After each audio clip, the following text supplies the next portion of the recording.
ठीक एक ही आरोप में केजरीवाल जी जेल गए, ठीक एक ही आरोप में मनीष सिसोदिया जी जेल गए। मनीष सिसोदिया जी डिप्टी सीएम थे, केजरीवाल जी सीएम थे।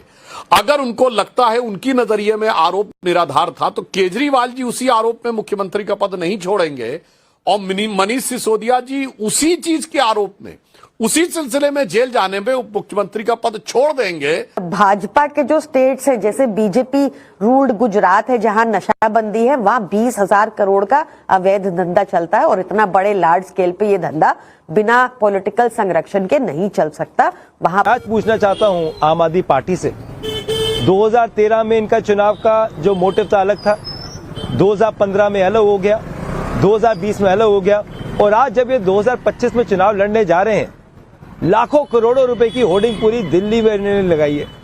किसी भी होर्डिंग में आज तक अपनी अचीवमेंट्स के बारे में केजरीवाल जी नहीं लिखते। अरविंद केजरीवाल की पोल पहले सुधांशु त्रिवेदी ने खोली, उसके बाद जब आम आदमी पार्टी की प्रवक्ता प्रियंका कक्कड़ ने जवाब दिया तो कांग्रेस प्रवक्ता अभिषेक दत्त ने आम आदमी पार्टी के सारे काले चिट्ठे खोल दिए। तो चलिए सुनते हैं इस डिबेट को। उससे पहले इस वीडियो को लाइक और अगर आप इस चैनल पर पहली बार आए हैं तो सब्सक्राइब करना ना भूलें। आइए देखते हैं, बैठचंद मजा आएगा। ये आपके डोर स्टेप पर हैं सारे सवाल कि आप सिर्फ रेड करते हैं और बाकी जो काम प्रियंका कक्कड़ जी ने गिनाए वो आपके सामने हैं। जवाब दीजिए। देखिए नाविका जी, जैसे आपने कहा प्रियंका जी को ध्यान रखना चाहिए, ये चुनाव दिल्ली का है और आम आदमी पार्टी सत्ताधारी दल नहीं है।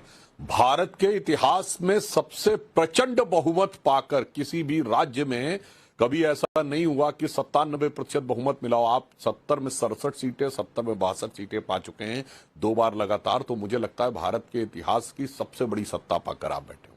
रही बात इनकी, इनको लगता है कि केजरीवाल जी बार बार ये कह रहे हैं कि अब रेड होने वाली है, तब रेड होने वाली है। ये जानते हैं नाविका जी कैसे होता है, इनको क्यों लगता है। इन्होंने कहा कि मनीष सिसोदिया जी के लिए बारे में कहा था और हो गया। ये कुछ ऐसा है जैसे हम लोग स्कूल के दिनों में बोर्ड के एग्जाम होते थे जब 10th और 12th के, तो आपको पता हो कि वो नकल की जांच करने के लिए एक फ्लाइंग स्क्वाड आता था जो अचानक आ जाता था किसी भी सेंटर पे और किसी भी बच्चे के रैंडम चेकिंग कर लेता था। अब कोई बच्चा पर्ची लेके बैठा हो तो उसे तो पता है, अगर पता चला दूसरे सेंटर पे फ्लाइंग स्क्वाड आ गया है तो जिस दिन मेरे सेंटर पे आएगा तो मैं तो पकड़ा ही जाऊंगा। तो वो पहले ही हल्ला मचाना शुरू कर देता है, देखो देखो फ्लाइंग स्क्वाड आएगा, हमको पकड़ लेगा, क्योंकि आपके पास पर्ची पहले से रखी हुई है।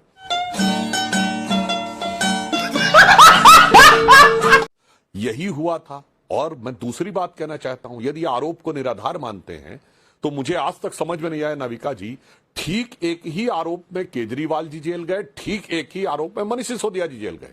मनीष सिसोदिया जी डिप्टी सीएम थे, केजरीवाल जी सीएम थे। अगर उनको लगता है उनकी नजरिए में आरोप निराधार था तो केजरीवाल जी उसी आरोप में मुख्यमंत्री का पद नहीं छोड़ेंगे और मनीष सिसोदिया जी उसी चीज के आरोप में उसी सिलसिले में जेल जाने में उप मुख्यमंत्री का पद छोड़ देंगे। समझ रहे हो, समझ रहे हो, समझ रहे हो ना।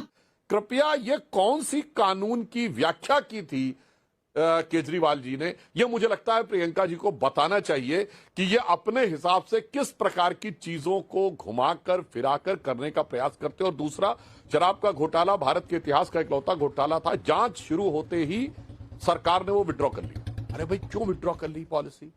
अच्छा, पॉलिसी विड्रॉ कर ली तो सीधे आके टीवी पे और संसद में कहना चाहिए था वो पॉलिसी खराब थी, हमने विड्रॉ नहीं हम डिफेंड भी करेंगे। तो मुझे लगता है इनके बदलते हुए और कंफ्यूज कैरेक्टर का वो प्रमाण है कि ये सीएम और डिप्टी सीएम में भी कंफ्यूज रहते हैं, पॉलिसी लागू रहे या विड्रॉ करे उसमें भी कंफ्यूज रहते हैं, और डिफेंड करें या ना डिफेंड करें उसमें भी कंफ्यूज रहते हैं। परंतु मुझे ऐसा लग रहा है कि इनके लिए वो वाली लाइन एकदम चरितार्थ होती है कि दरिया का सारा नशा उतरता चला गया, तू मुझे डुबाता रहा और मैं उभरता चला गया, और रंगत समझ में आई मगर आई देर से। आम आदमी पार्टी को ध्यान से सुनना चाहिए। रंगत समझ में आई मगर आई देर से, कच्चा था बहुत रंग उतरता चला गया। अब दिल्ली की जनता ने उस कच्चे रंग को उतरते हुए अपनी आंखों से देख लिया। भाई कैसी लगी आगे स्वाद? देखिए, मुझे लगता है मैं डिफेंड नहीं कर रही, मैं बहुत डंके की चोट पर कह रही हूँ कि दिल्ली की एक्साइज पॉलिसी सर्वश्रेष्ठ थी, है और रहेगी। यही पॉलिसी पंजाब में एज इट स्टैंड्स टुडे चल रही है। और भाजपा के जो स्टेट्स है जैसे बीजेपी रूल्ड गुजरात है जहां नशाबंदी है, वहां 20,000 करोड़ का अवैध धंधा चलता है और इतना बड़े लार्ज स्केल पे ये धंधा बिना पॉलिटिकल संरक्षण के नहीं चल सकता। वहां पर लोग नकली शराब पीकर मर जाते हैं और ये हर साल हम हुज ट्रेजेडी हर साल होती है, हर साल हम इसको देखते हैं और फिर देखकर फिर कोई और मुद्दा आ जाता है। भाजपा के जितने भी राज्य हैं वहां पर ये क्या करते हैं पता है आपको? इन्होंने आंध्र प्रदेश में पिछले चुनाव में प्रॉमिस किया था भाजपा को वोट दे दो, हम 50 रुपए की शराब बेचेंगे, हम 50 रुपए की शराब कर देंगे। ये ऐसी बातें करते हैं। इन्होंने कर्नाटका में पता है क्या किया जब ये सरकार में थे? एक के साथ एक फ्री तो यहाँ पर भी हो गया था प्रियंका कक्कड़। तेरा बाप यहाँ छोड़कर गया था कि तेरी माँ?